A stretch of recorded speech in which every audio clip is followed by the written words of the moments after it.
What we saying guys, Exltd here, back with another Sparking Zero video, and in this video we'll just be going over some of the changes that we've seen in the new patch.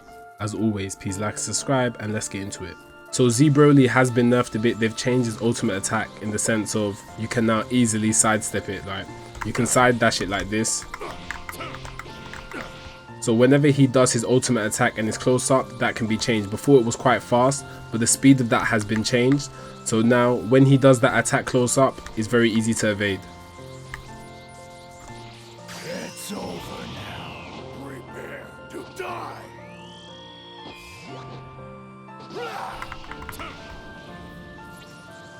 The next change is that they have decreased the amount of damage that you do when you do the consecutive hits combo in Sparking.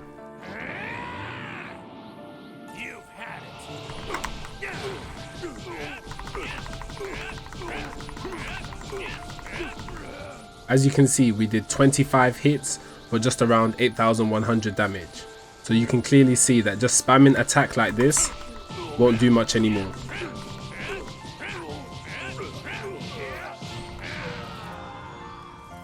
They've also changed the lock on mechanic, so if you get hit with a move that stops you from locking on, you immediately lock back on again. It's over now. Prepare to die.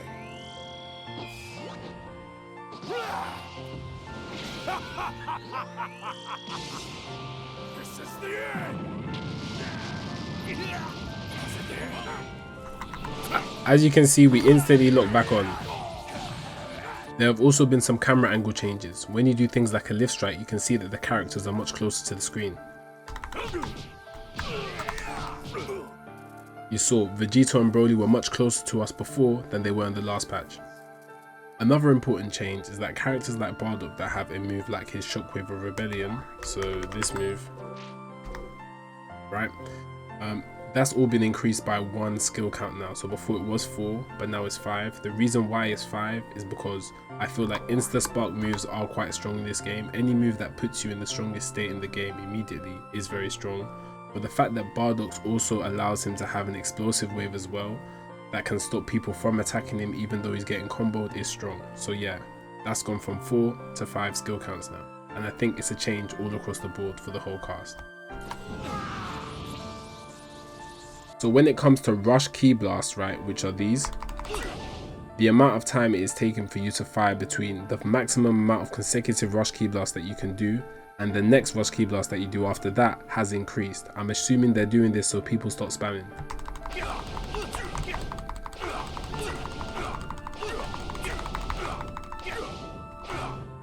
They have now made it so you are no longer able to stun your opponent after using their smash attack into a charge key blast.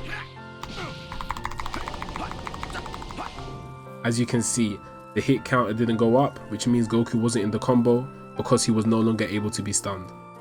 It is said that we can now move while deflecting rush key blast. I always thought that we could do this anyway, but yeah, apparently that's a thing now. So if they're doing rush key blast to you, you can now move whilst deflecting it.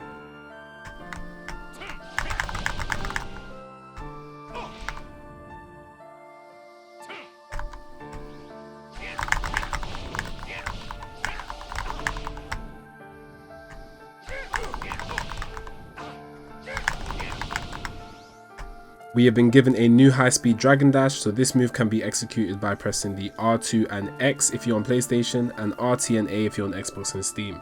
Now I want you to observe how much ki we use when we do this move.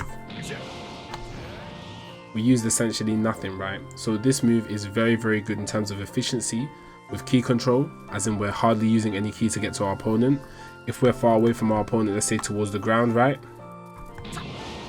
we can easily just get up towards them without using too much ki. So it's multi-directional, it's very efficient in terms of ki use, and it's a new move they've added to the game. So it's a win all around. Onto the changes with the giant type characters. So as you can see, they have both lost some health. Great Ape Vegeta was a full 4 bars of health, now it's 3.5, and Dr. Wheeler now has 3 bars of health. So Dr. Wheeler lost a whole bar of health, and Great Ape Vegeta lost half a bar of health. On giant characters now, when you do a smash attack, so this, it takes even longer for you to charge up the attack in itself, right? And it does less damage. So they've now nerfed this in terms of giants because now it takes longer for you to execute and it does less damage.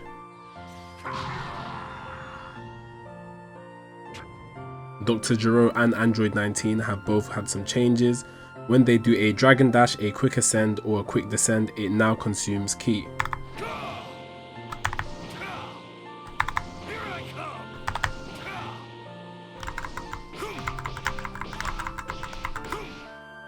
I don't even need to explain why this is good, right? You already know how broken they were before in the last patch, so this just makes things a bit more balanced.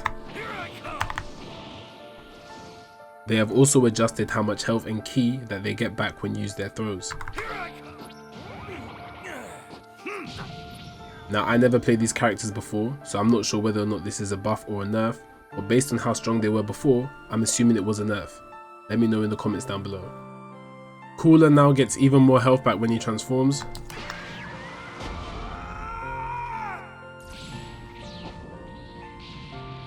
Let the bloodbath commence.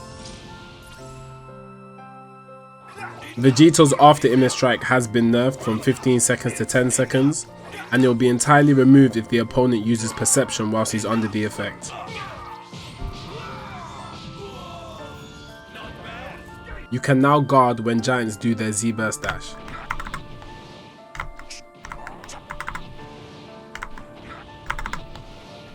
This makes it much easier when fighting them. Vegito's final Kamehameha also got balanced. They increased the amount that it costs, so it now costs 4. But they also increased the damage, so it does more damage now.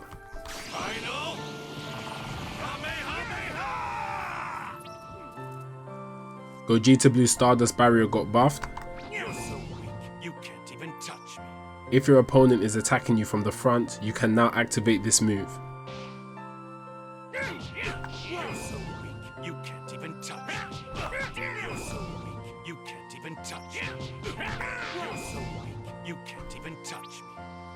There are way too many changes for me to cover. I just wanted to show you guys the new patch at a glance, but I'll look into the new changes in other videos. I'm hearing there's shadow buffs and shadow nerfs to different characters and system mechanics, so watch out for that. As always, please like, subscribe, and I'll catch you in the next one.